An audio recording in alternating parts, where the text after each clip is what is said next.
Assalamualaikum warahmatullahi wabarakatuh. Today, my name is Alif from Saputra and my partner is Amalia Nurfaizah. Today we will discuss about institutional talk. First is introduction. What is institutional talk? Institutional talk can be defined as a type of communication situation taking place between an official and client of an office in an institutional setting, such as classroom, job, interviews, and doctor-patient session, where the talk has, in fact, consequence beyond simply conveying information or achieving comedy in human relation. Jadi gambaran umumnya institutional talk itu adalah percakapan situasional di mana ada tempat tertentu seperti kegiatan sehari-hari, percakapan antara dokter dan pasien, lalu percakapan yang terjadi antara guru dan murid di kelas. Lalu ada beberapa tipe, ada beberapa kegiatan yang tercakup dalam institutional talk. Yang pertama, activity type. In institutional talk, what is allowable, what is constrained, even prohibited, develops over time according to such dimension as the goals that are relevant for the particular institution. For example, any enterprise that sells goods to customers from Selfridge on Oxford Street in London to the local 24-hour convenience shop use phrases such as "How can I help you?" to send the pragmatic message that the institution cares about its customer and of course to get money. Jadi institutional talk itu dapat terjadi di dalam aktivitas sehari-hari kita. Contohnya dalam saat kita memasuki tempat belanja, atau seperti di Indomaret biasanya akan ada sapaan dari kasir atau orang yang bertugas, dan itu menunjukkan bahwa mereka peduli terhadap customer. And then oral examination. Oral examination is practiced in many schools and disciplines in which practice and examiner process question to student in spoken form. Jadi oral examination itu adalah ujian lisan, biasanya terjadi di banyak sekolah atau institusi, dan contohnya dapat dilihat di PPT, percakapan antara guru dan murid sebagai second language learner. Dan dalam percakapan ini, oral examination, ada 3 poin yang terjadi di percakapan tersebut, yaitu yang pertama, signal noun understanding, confirm information, and request clarification. Nah, kalau dilihat dari contoh kontribusi guru pada baris 2 menunjukkan bahwa siswa membutuhkan bantuan kosakata. Jika mungkin karena dia second language learner, jadi bahasa Inggrisnya masih kurang, jadi butuh bantuan. Kemudian siswa tersebut membuat permintaan klarifikasi pada baris kelima dengan mengulang kata tersebut. Lalu ada doctor-patient session. Doctor-patient session, this type of institutional talk has been of interest to researchers to several decades and more recently has been a concern not only doctors and other health care professionals, but also the whole industry that has developed around the provision of medical service and product to increasingly diverse population. Jadi dalam konteks dokter patient session, bukan hanya dokter yang harus memperhatikan institusional talk tersebut, tapi juga perawat medis yang lain seperti suster atau pekerja yang berada di apotek. Dan dalam hal ini petugas medis harus ada norma yang diterapkan, yaitu seperti tidak boleh menggunakan kata-kata yang membuat pasien panik atau tidak nyaman. Next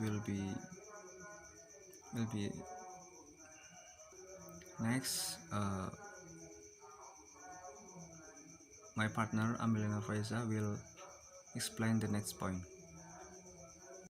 Okay, now I want to explain about a U.S. courtroom trial discourse. Attorneys in courtroom trial expect to ask questions and the witnesses to answer the questions. And then in the U.S., the mention in courtroom trials is undeniably power as without the attorneys, the trial cannot proceed. Sidang tidak dapat dilanjutkan, and the defendants and plaintiffs have hired attorneys to use their power within the U.S. legal system to win the case for them. Jadi ketika penggugat atau yang tergugat memiliki pengacara yang memiliki kekuasaan, mereka akan berusaha semaksimal mungkin untuk memenangkan case tersebut. For example, a woman who got sexual harassment. The result is construction of negative derogatory views of women, at least in rape cases, which are created and amplified by the power of this attorney. Singkatnya, kesimpulan pragmatis yang dijalin secara acak dalam wacana bisa sangat berbahaya, terutama bila digunakan oleh seseorang dengan kekuatan yang diakui secara sosial. Kemudian strategi interogasi pengacara menjadikan hubungan gender yang menonjol dengan cara melemahkan salah satunya, dalam hal ini perempuan.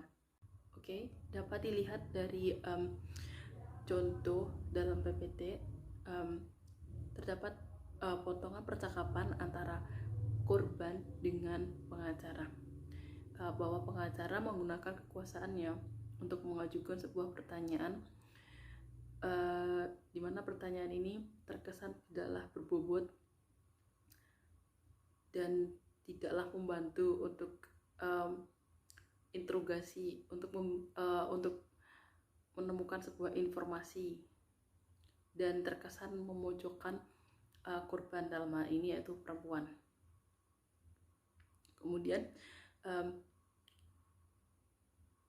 dari hal tersebut, pengacara menyimpulkan, kesimpulan pragmatis dari contoh di atas adalah pasangan kedekatan serta informasi konteks sosial menilai wanita cenderung membujuk pria untuk melakukan perilaku yang biasanya tidak mereka lakukan. Oke, dari hal itu bisa memberikan contoh nyata tentang bagaimana institutional talk membatasi pembicaraan yang diperbolehkan dan akibatnya dapat membangun kesimpulan yang merugikan salah satunya.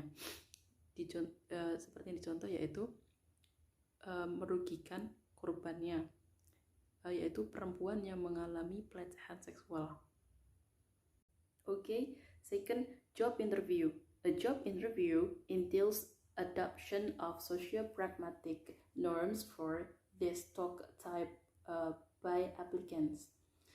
And then there are two types of criteria that is used by employers.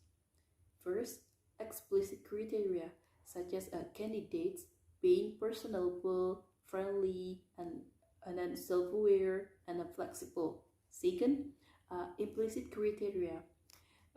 It concerns about personality type, honesty, and language proficiency level.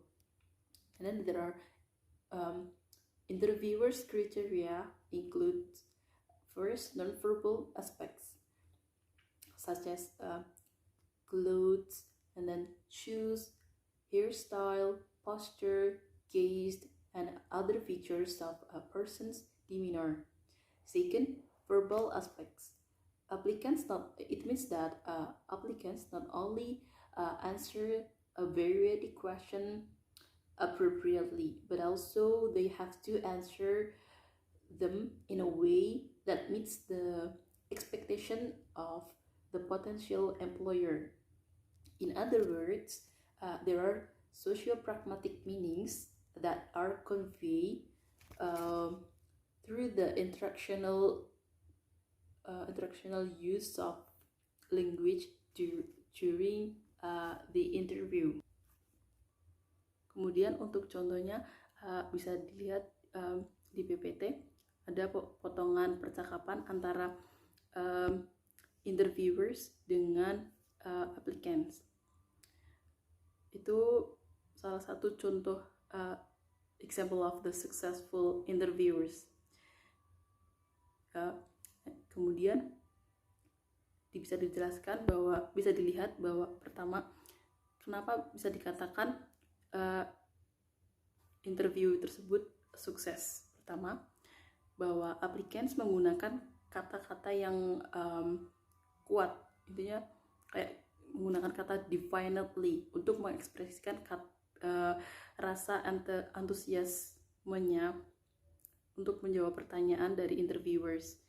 And then kedua, Peter di sini sebagai applicants tidak hanya menjawab pertanyaan saja, tetapi juga menjelaskan, kemudian memberi detail tentang dirinya dan keahlian serta minat profesionalnya. Seperti branding si Peter itu sangat menarik sehingga interviewers merasa tertarik dengan si Peter. Seperti itu. Third, workplace communication.